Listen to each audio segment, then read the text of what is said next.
Welcome to my channel Moonlight. तो आज आसतु जानिबा वास्तु विषय किसी टिप्स बेनिफिट्स ऑफ वास्तु।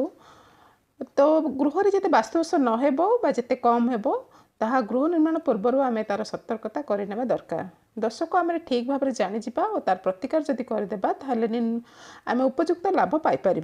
जमीक सफलतार प्रतिबंधक दूरे पारिबा, संपर्कर अमिलता को दूर कर स्नेहबंधन दृढ़ हो, वृत्ति को बढ़ई ने सुविधाजनक परिस्थिति सृष्टि कर, मान्यता बा खातिर बढ़ी, अति शीघ्र आर्थिक हेतु आम मुकुली पाइपर, सृजनशीलता बा क्रिएटिविटीर वृद्धि घट, निजर बंधु बांधव आत्मीय स्वजन कार्यालय इत्यादि सबुठार उपयुक्त समर्थन हासिल करवा, निजर दक्षता वृद्धि हो, विभिन्न प्रकार दुर्घटना बार बार घटब नहीं, विषाद और उत्कंठा को दमन करने, संचय वृद्धि हो, बेकार खर्च को आयत्त करने, डेरी रे गर्भधारण सहित बारंबार गर्भपात समस्यार समाधान हो, विभिन्न प्रकार शारीरिक असुस्थता बा बहुकाल रोगर मुक्ति पाइपर, पिलामानक विभिन्न समस्या दूरीकरण हो, पिलामानकर पाठ पढ़ारे सुधार आनीपर, पिलामानकर विवाहगत समस्या तुरंत समाधान हो पार, तुरंत भल और फलप्रद निष्पत्ति नहीं पारिबा, निजर सांसारिक और पारिवारिक जीवन में उन्नति आनीपर,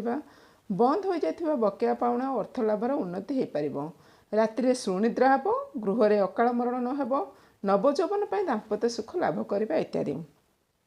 तो जदि आम घर भितर कि गृह भितर आम ये सबूर दोष को आम जापर और तार प्रतिकार करने यही सब आम लाभ पाइपर। Thank you.